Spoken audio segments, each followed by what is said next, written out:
Olá, eu sou Larissa Luiz Ribeiro, juíza aqui no estado de Mato Grosso do Sul, e hoje nós vamos falar sobre o ciclo de violência doméstica.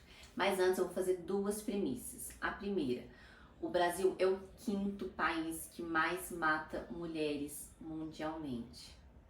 Sim, o dado é alarmante. E dois, por que a gente fala sobre esse ciclo? Por que tem o tal do patriarcado? Por que tem essa prevalência dos direitos dos homens sobre as mulheres? Uma síntese bem rapidinho dessa justificativa é física. Por quê? Vamos lá desde os primórdios. O que acontecia? O homem, fisicamente, de uma maneira geral, ele é mais forte do que a mulher.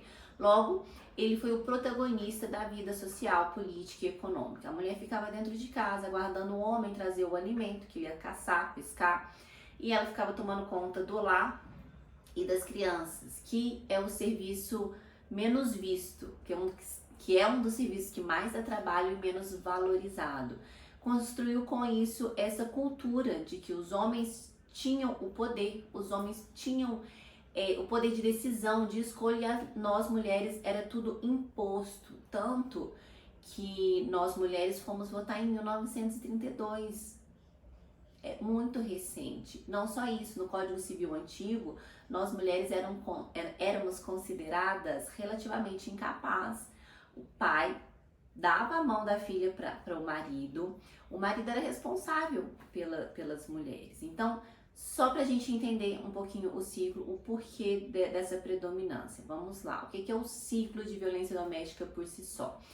Ele é bem complexo, mas uma psicóloga americana dividiu em três grandes fases, que são as principais. A primeira é chamada de atos de tensão. O que é isso? No início do namoro, do casamento, do relacionamento, as coisas estão tudo bem. E essa fase ela é sutil. O que acontece? É um ciúme excessivo, o agressor começa a fiscalizar as redes sociais da vítima, começa a falar que ela não tem que sair com tal roupa, que a saia tá muito curta. E a vítima, presta atenção, ela sequer enxerga que a violência já começou, que ela já se iniciou. Ela acha que ele tá com cuidado com ela entende, ele me ama, ele tem ciúme, romantiza o que não deve ser romantizado. Começa alguns xingamentos sutis que a vítima sequer identifica. A segunda fase é chamada de atos de violência, que aí é a agressão se materializando. É o puxão de cabelo, é um murro, é um empurrão, é o tapa. Perceba que as coisas vão acontecendo gradativamente, nenhum cara chega já batendo na mulher. E aí a gente tem essa terceira fase, que é também chamada de lua de mel. O que é essa fase? O agressor demonstra um certo arrependimento e muitas vezes ele coloca a culpa na vítima. Só um adendo, nunca a pessoa que é violentada, que é agredida, ela é culpada, ok? Só que o agressor dá a entender isso, que ou ela estava brigando com ele, ou ela não fez o jantar, ele traz motivos que são injustificáveis. E a vítima aqui são por vários motivos, ou porque ela tem dependência econômica, ou porque ela tem dependência emocional, ou por fator religioso. Muitas vezes ela continua nessa relação. E o ciclo da violência, ele é cíclico. Ele continua, ele vai da primeira atos de tensão, vai para os atos violentos e depois lua de mel. Depois ele retorna e faz todo o processo novamente. Aí você deve estar aí do outro lado pensando assim, mas por que essa mulher não termina? Mas por que é tão simples, gente, para quem tá do lado de fora, para quem não tá dentro da situação. Porque quando a mulher já tá no relacionamento abusivo, já tá dentro do ciclo de violência, ela não se enxerga. Ela precisa de muita ajuda para poder sair dessa relação. Eu trabalho numa vara criminal, eu vejo isso diariamente, e eu lembro de quando eu era estagiária, eu fui estagiária da vara criminal, a mulher chegava na audiência de mão dada com o agressor e eu pensava, meu Deus, por que a mulher tá com o cara? Só que naquela época eu não entendia o ciclo da violência, eu não tinha estudado, não tinha gabarito para entender o que acontecia nesse âmbito da violência doméstica. São 5 tipos que a Lei Maria da Penha traz de violência. A violência física é aquela que todo mundo percebe, a violência psicológica, a violência moral, que são os crimes contra a honra, injúria, calúnia, difamação, a violência sexual e a violência patrimonial. Qual que é a medida mais importante da violência doméstica na lei que traz? É a medida protetiva. O que é uma medida protetiva? A vítima vai requerer que o agressor saia da residência, que ele mantenha afastado numa aproximação mínima com ela e que ele mantenha contato. Tem várias outras lá, mas essas três estão sempre 90% dos pedidos.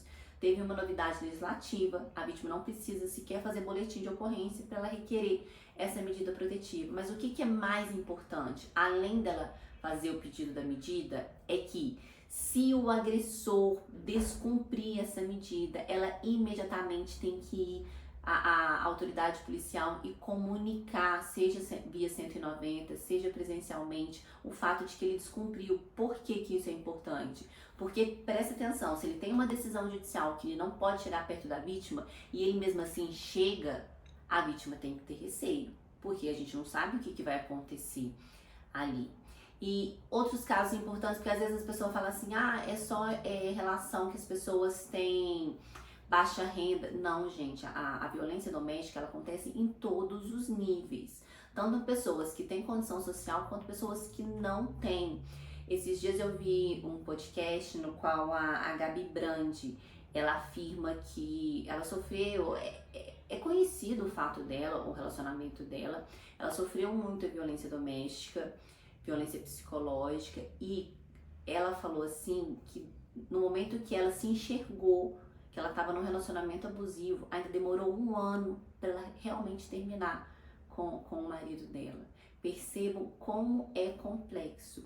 E um mais recente, que também tomou as redes sociais, o caso da Lara Nesteruk, que ela é uma digital influencer. Ela não gosta de ser chamada assim porque ela utiliza a rede social só para falar dos produtos dela mesma. Ela era nutricionista, ficou muito famosa, tem sucesso profissional, sucesso econômico. O que ela fez? Ela juntou em união estável com o companheiro dela, não fez contrato, não casou e tinha um relacionamento como se casados fossem. Gente, ela sofreu as 5 violências no relacionamento dela. E assim, vocês vão me perguntar assim, uma pessoa que tem condição financeira se viu num relacionamento abusivo. Ela contou nas redes sociais dela o tanto que isso deixou, o tanto que foi ruim. Por quê? Porque muitas vezes a sociedade ainda discrimina a mulher, ainda acha que não é assim, não é do jeito que ela tá contando, e fica do lado do homem. Só que, gente, vamos fazer um pouquinho, só uma consciência cerebral, assim, de consciência. Você acha que uma mulher vai lá na delegacia contar o que aconteceu, depois ela vai em juízo contar novamente o que aconteceu, se realmente ela não estiver sofrendo violência doméstica? É muito delicado, é muito frágil, a pessoa fica exposta a tudo isso. E eu tô trazendo esse tema aqui pra gente conversar e pra gente trazer de maneira preventiva, porque a gente tem que ensinar os nossos filhos homens a não ser agressores, a gente tem que ensinar as nossas filhas mulheres o que elas devem aceitar ou não no relacionamento, porque a Lara fala isso, que ela deixou passar os primeiros sinais lá nos atos de tensão, sabe? Que começa, a pessoa fala, nem é tudo isso, mas ele vai mudar.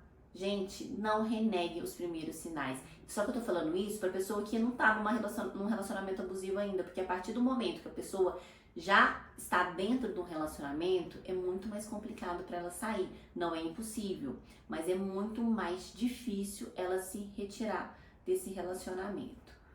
Hoje é isso, eu espero que vocês tenham entendido, que eu tenha sido bem clara em relação ao ciclo da violência, e vamos conversar, vamos normalizar, até que um dia a gente não precise mais falar sobre isso, porque as mulheres não estarão no relacionamento abusivo, ou pior, elas não estarão sendo mortas, e a gente vai ter os direitos e deveres iguais. Curte, compartilha, envia para as pessoas discutirem. Até a próxima!